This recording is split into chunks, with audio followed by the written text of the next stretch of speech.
Willkommen zu Frequent Traveler TV. Mein Name ist Lars Korsten und ich habe euch wieder frisch gepresste Themen heute Morgen hier aus Kalifornien mitgebracht. Hurra, die FAA lässt die Sitze zu bei Lufthansa für die 787, hatte Carsten S. aus M. uns ja schon gesagt, aber nicht alle, sind nur 3, die nicht kommen. Dann LH1, die Flugnummer ist tot, es gibt neue Nummern, weil man möchte da so ein bisschen entzerren, gucken wir uns auch genauer an. Die Swiss bringt Kaviar für 2 Wochen in die First Class, muss Kaviar sein. Lufthansa India, stärkere Vernetzung in Europa und in Indien, eine Art Joint Venture. Und wir haben von IHG gute Nachrichten, von Revolut gute Nachrichten, von Visa gute Nachrichten. Was heißt das? Wir haben eine Kreditkarte von Revolut, die IHG-Punkte gibt. Und Cityline, nicht so gute Nachrichten, die planen Streik. Also insofern, stay tuned, wie das so schön heißt. Denkt dran, den Kanal zu abonnieren, die Glocke anzumachen, ein Like dazulassen, zu kommentieren, zu abonnieren oder auf School zu kommen. Das erste Thema heute ist natürlich die Lufthansa Allegris, die Business Class in der 787 zugelassen, außer 3 Sitze. Und zwar können diese Sitze ab sofort von 25 auf 28 Business Class Sitze verkauft werden. Die 3 Sitze, die nicht verkauft werden können, das sind gesperrte Sitze, das sind die 2 Alpha, 2 Echo, 2 Kilo, direkt hinter den Suiten. Und warum hat das so lange gedauert? Weil die Befestigung der Module, also der Sitze selber am Boden, ein Thema waren. Das musste gestern getestet werden. Und der Kabinenboden und alles war halt nach neuen Regeln. Deshalb war das alles anders und neu. Ja, ab Sommerflugplan sollen die Buden eingesetzt werden nach Austin, nach Rio de Janeiro, Bogotá, Kapstadt, Shanghai, Hyderabad und Hongkong. New York, JFK, Los Angeles ab Juni und Delhi ab Juli. Flottenplan aktuell 8 werksneue 787-9er in Frankfurt, 21 weitere sind bestellt, das heißt also 29 Stück in Toto. Das die Leute, mit denen ich gesprochen habe, die sehen das natürlich, dass das lange überfällig war, dass die Sitze auch benutzt werden können. Aber das Grundgefühl ist natürlich wie immer zu komplex, zu spät, zu teuer. Reputationsumsatzschäden durch blockierte Sitze und natürlich dann auch Verzögerungen. Ja, ich bin mal gespannt, was mit den Ländern 3 Sitzen passiert, ob das auch bald genutzt worden ist und ob das jetzt eine Erfolgsgeschichte wird oder nicht, das könnt ihr entscheiden. Oder ob das massive Fehler waren, die Lufthansa sich zuzuschreiben hat, weil sie nichts von der Stange genommen haben. Da muss man natürlich sagen, man kann natürlich auch dazu sagen, dass die Sitze, die jetzt dort benutzt werden können, alles fein ist, aber diese 3 Sitze zeigen halt immer noch auf, dass Lufthansa nicht clean ist. Also das heißt, die Allegris ist halt ein Drama in verschiedensten Akten und jetzt muss man halt wirklich gucken, ob es zu einem Imageproblem wird oder nicht. Ja, Zuschauerfrage haben wir natürlich wie aber auch zu jedem Thema, und zwar, ist Allegris mit Aufpreisen Sondersitzen am Ende wirklich profitabler oder wäre halt ein gutes Produkt von der Stange wesentlich besser gewesen und vor allem wirtschaftlicher gewesen? Was die Lufthansa auch hat, ist, dass man die Systematik hinter den Flugnummern strafft. LH Nummer 1 wird es nicht mehr geben. Wer von euch weiß, was LH Nummer 1 ist? Ich bin mit denen oft, will ich nicht sagen, aber schon ab und zu geflogen. Und zwar Hamburg-Frankfurt. Ab Ende März wird es die LH1 nicht mehr geben. Abflüge ab Drehkreuzen haben also runde Flugnummern. Das ist die Logik dahinter. Heißt also 02, 04 und so weiter. Rückflüge an die Hubs erhalten ein +1. Also aus der 002 wird die 003 und aus der 004 die 005. Über die Jahre haben sich Unklarheiten und Unregelmäßigkeiten bei den Nummern eingeschlichen. Die hat man bereinigt. Zum Beispiel der Rückflug von der LH 002 ist jetzt der Flug LH 007 gewesen, also das macht keinen Sinn. Und da man keine LH 000 geben konnte, war damit die 001 entfallen. Ja, der LH1 Morgenflug wird künftig die LH 31 sein. Und wichtig ist, man will die Nummer 1 halt für besondere Anlässe reservieren. Und ja, ob die Flugnummer jetzt wirklich so ein großes Thema ist oder ob das eher so ein innerer Monk ist oder halt einfach einen an der Marmel haben. Ich kann es euch nicht sagen. Also ihr könnt ja entscheiden, ob das ein Problem ist, das keiner hatte vorher. Also ja, ich bin mal gespannt. Ja, und vor allem bleibt auch der Flug 222. Finnair hatte ja AY 666, das war Stockholm-Helsinki, der teuflische Flug nach Hell. Den hatte man auch nicht mehr gemacht. Und auch interessant ist natürlich, welche Airlines nutzen Flug Nummer 1 strategisch, als Prestige, als Flagship, als Erstverbindung. Finnair hat zum Beispiel die AY1, das ist die Maschine nach Los Angeles, die ich regelmäßig benutze.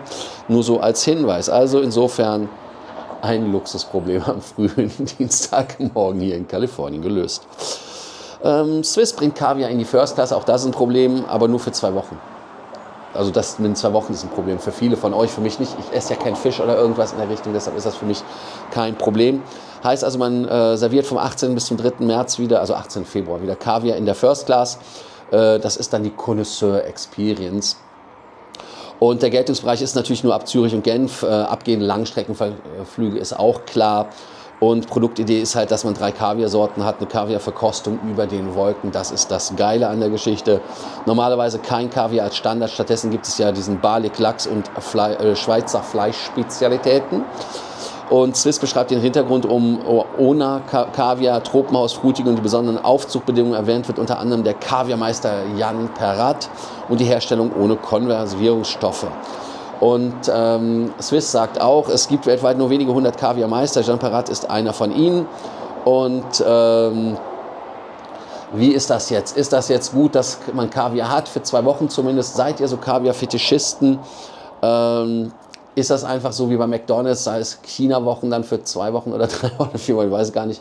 Oder hier in den USA haben wir McRib, den sucht man, es gibt hier sogar eine eigene Suchseite für McRib. Weil es das nicht gibt, ist das jetzt was ganz Besonderes. Seht ihr das auch so? Ja, ist der Barley Lachs anscheinend dann doch nicht so First Class und deshalb natürlich die Frage, ist Kaviar in der First Class heute ein Muss aus eurer Sicht oder eine starke lokale Signature-Produkt wie Barley Lachs langfristig die bessere Markenstrategie? Ich bin bei beiden Sachen raus, ich würde beides nicht essen, also insofern, mich dürft ihr nicht fragen. Wir haben dann beim nächsten Thema Lufthansa India vernetzen Europa und Indien stärker. Es gibt ein Joint Business, nicht ein Joint Venture, ein Joint Business Agreement. Ich habe das, glaube ich, im Einspieler falsch gesagt. Lufthansa Gruppe Air India und Air India Express unterzeichnen eine Absichtserklärung für ein Joint Business Agreement. Gemeinsam möchte man gegen den Golftransit anstinken. Ziel ist, dass weniger EU-Indien-Verkehre über die Golf-Hubs laufen, also auf Dubai, Doha und dann natürlich auch Abu Dhabi und wen haben wir denn noch? Oman vielleicht? Ich weiß es nicht. Also auf jeden Fall ist es so, dass man in Lufthansa-Welt Indien als Markt mit sehr hohen Wachstumsraten sieht. Und Carsten S. hatte ja aus M, Namen der Reaktion bekannt, nicht geändert, in 2023 Indien sogar als sein Lieblingsland bezeichnet. Oder schon als ein Lieblingsland, muss man jetzt ehrlicherweise sagen. Der politische-ökonomische Rückenwind natürlich Bezug auf kürzlich abgeschlossene EU-Indien-Freihandelsabkommen im Warenhandel der EU-Indien mit über 180 Milliarden Euro pro Jahr beschrieben. Codeshare gibt es ja bereits auf 146 Strecken. Netz umfasst 15 indische, 27 europäische Ziele. Air India Europe Strecken, die genannt worden sind Delhi, Frankfurt, Zürich, Wien, Mailand und von Mumbai aus nach Frankfurt. Die Roadmap ist, erster Step ist der Ausbau der gemeinsamen Vermarktung zwischen den Heimatmärkten der LH Group, also Deutschland, Österreich, Schweiz, Belgien, Italien, darf man beide nicht vergessen. Belgien, Italien vergesse ich immer, ich sage mal Dachraum. Und natürlich den Step 2, Einbezug weiterer EU-Länder und dem indischen Subkontinent, alles vorbehaltlich behördlicher und kartellrechtlicher Genehmigungen. Operativ geplant Koordination von Flugplänen, Netzen, ausgewählten Märkten, gebündelte Sales and Marketing, Verzahnung der Vielfliegerprogramme. Vielleicht wird ja India auch mal Mitglied, man weiß es ja nicht genau. Also Carsten S. sagt, ein starkes Kapitel, ein starkes Signal, heißt also im Prinzip, die Entschlossenheit steht ihm in den Augen geschrieben, das Ganze zu machen. Und der genaue Umfang wird festgelegt, vorbehaltlich natürlich der behördlichen Genehmigung. Das heißt, da muss noch einiges Feinschliff gemacht werden. Und ich denke mal, für Gemeinsamer kann das spannend werden, wenn man überlegt, wenn das Joint Business Agreement, aber auch die Flake-and-Flyer-Programme, also das heißt, wenn die Programme verzahnt werden, kann es natürlich sein, dass es spannend wird für uns, denn Statusvorteile, Upgrade Awards, Verfügbarkeit und so weiter kann sich verändern im Guten, aber leider auch wie im Schlechten, da müssen wir erstmal abwarten. Und Air India hat ja eher auch so Probleme in der Produktwahrnehmung, muss man der Ehrlichkeit halber sagen. Spätestens seit dem Absturz hat man ja auch so ein Sicherheitsproblem mental. Und die Frage ist jetzt, was müsste ein EU-Indien-Joint Venture liefern, damit Passagiere bewusst die Direktverbindung über den Golf nicht machen? Preis, Produkt, Schedule oder halt die Loyalty, was ist da wichtig?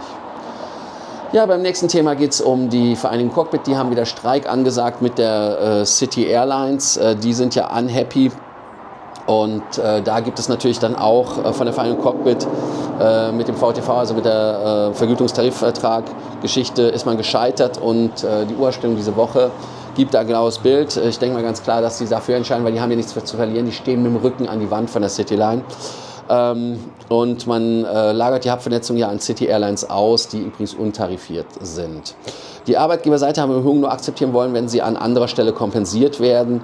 Die Forderungen sind 11% mehr Gehalt, konkret als stufenweise Anpassung der Vergütungstabellen genannt, jeweils 3,3 zu mehreren Stichtagen, also 3,3% Erhöhungen. Die Vereinigung Cockpit positioniert sich, keine Vermischung sachfremder Themen mit VTV-Verhandlungen. Piloten seien weiterhin im Arbeitsverhältnis und leisten zuverlässig. Ja, da kann man natürlich gucken, was man sagt. Das ist natürlich typischer Arbeitskampf. Erst sind die Vereinbarungen, die man machen wollte, im Arbeitskampf gescheitert. Dann Urabstimmung als Druckmittel. Dann kommt natürlich bei Lufthansa Streik, weil Lufthansa regiert darauf ja nicht. Und für uns Passagiere dauert das, oder bedeutet das, dass wir kurzfristig mit Problemen rechnen müssen. Und Dienst nach Vorschrift höhere Krankenstände, das ist ja so. Ja, was ist denn für die Vereinigung Cockpit oder beziehungsweise für die Piloten, die in der Vereinigung Cockpit organisiert sind und bei der Cityline ein realistischer Deal, Planbarkeit schaffen, ohne dass die Cityline als Ausweichplattform halt komplett lost ist am Ende des Tages. Das heißt, dass die Leute keinen ordentlichen Übergang kriegen zur City Airlines. Da könnt ihr ja gerne mal was zu sagen. Und dann haben wir nochmal gute News. Die IHG hat eine Co-branded Kreditkarte rausgegeben in England mit Revolut in 2026. Heißt also, dass man dieses Jahr die Karte erwartet, steht ja Coming in 2026. IHG hatte in England ja eine Kreditkarte, das war die Creation als Herausgeber, die 2023 eingestellt worden ist. Es gab da wohl anscheinend noch ein paar Status, Benefit und Support bis Ende 2024, aber das ist halt jetzt weg. Und was natürlich auch spannend ist, ist, dass die Karte eine Debitkarte ist und keine Kreditkarte. Heißt also weniger Punktemarge für die Rewards. Das heißt also, wir können da nicht mit vielen Punkten rechnen. Revolut bietet Ref-Points und Transfers zu vielen Meilenpartnern an. Spannend, wie die das Ganze natürlich mit ihrer eigenen Karte kombinieren, also mit den Ref-Points zu den IHG-Punkten. Und ich sag mal so, dass ja, ich sage jetzt mal, man muss gucken, ob da Foreign Exchange Gebühren dabei sind und. Jetzt sagt ihr natürlich England, was hat das mit uns zu tun? Ja, wenn das in England erfolgreich klappt, mit Revolut in diese Co-branded Marke reinzurutschen, vielleicht werden die dann ja auch co-branded, eventuell in Deutschland, ja, oder in Europa, also mit Euro und so. Ja, kann eine Debitkarte in England überhaupt attraktiv genug sein, um IHG-Loyalty-Effekte zu erzeugen, oder braucht es dafür zwingend eine Kreditkarte? Und vor allem, wollt ihr die Kreditkarte in Deutschland haben? Ihr könnt die Frage ja beantworten. Ihr denkt dran, wie immer den Kanal zu abonnieren, die Glocke anzumachen, ein Like dazulassen und dann natürlich auf Scoot zu kommen. Und wir gehen nochmal die Fragen ein. Ist Allegris mit Aufpreisen Sondersitz dann wirklich profitabler oder wäre von der Stange früher besser gewesen? Da könnt ihr ja drauf antworten. Und ist Kaviar in der First-Class-Pflicht oder reicht es, wenn man so ein Signature-Badekleid hat? In dem Sinne, danke euch, dass ihr heute wieder dabei wart bei Frequent Traveler TV. Denkt dran, den Kanal zu abonnieren, Glocke, Like und so weiter. Und bis zur nächsten Sendung. Bis dann. Ciao, ciao. Und ich genieße die Sonne wie immer in Kalifornien. Bis dann. Ciao.